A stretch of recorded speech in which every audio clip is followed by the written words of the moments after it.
aniga intii ilaahay isiiyay baa igu filaatay anigood arkaysaan inaan cagihii naafa ka ahay haddana laxaadkaygii intii ii soo hadhay iyo maskaxdaydii oo iskaashaday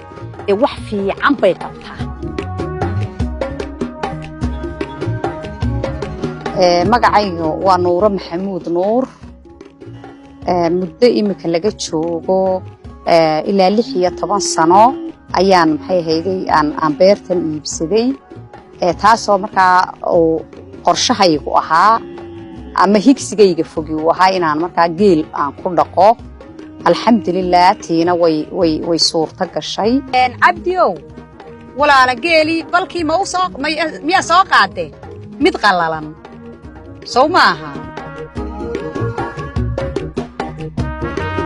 markii hore laakiin intaanan geelan iyo beerahan iyo hawlahan aanan gelin waxaan ka shaqayn jiray ururada bulshada imika laakiin labadii dhinacba waan isku wadaa caqabadaha horta waxay iigu darnay waqti roob da'ay ayaa hawd loo saaray geeli dabeedna ninkii aan u dhiibay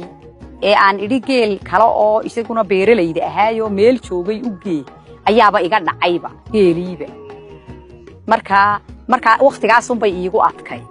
dabeedna isagoo xadka Itoobiya ba kala sii talaabaya ayaanu marka halkan annaguna ka gurmanay Burco dabeedna alxamdulilaahi rabbil caalamiin waanu soo qabanay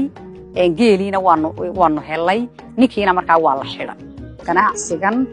wax weyn horta waa geel waa xoolo nool oo geel ah waana hidiya dhaqankii Soomaalida waxaynu maaragtay ay asal u lahaan jirnay haddana waqtiyadan dambe waa la casriyeeyay oo magaalooyinkii ayaa maxay hayday geelashii lagu dhaqay sidaa darteed maxay hayday xagga caanihiisa oo kale habeenkii iyo subaxii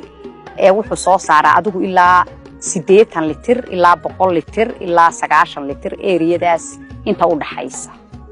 waliba qof dumara oo naafa ah waa aniga Somaliland oo maxay hayday mashruucan geela ku jirta anigu horta isuma aqaano in jirkayga qaybo kamid ay maqan yihiin isuma aqaano sababtoo ah qof kasta oo lixdiisa laxaad qaba wixii uu qabsado waan qabtaa hatta qaar laxaadkooda qaba intaan anigu qabta aan qabanin mararka qaar baan waxaan arkaa dad aan maxay hayday laxaadkoodii oo dhan iyo xooggoodii oo dhan aan ka faa'iideysanaynin oo meel iska fadhiya oo le waxaanu ka shaqaynaanu garan weynay ma shaqo ma helayno maxay day qofkana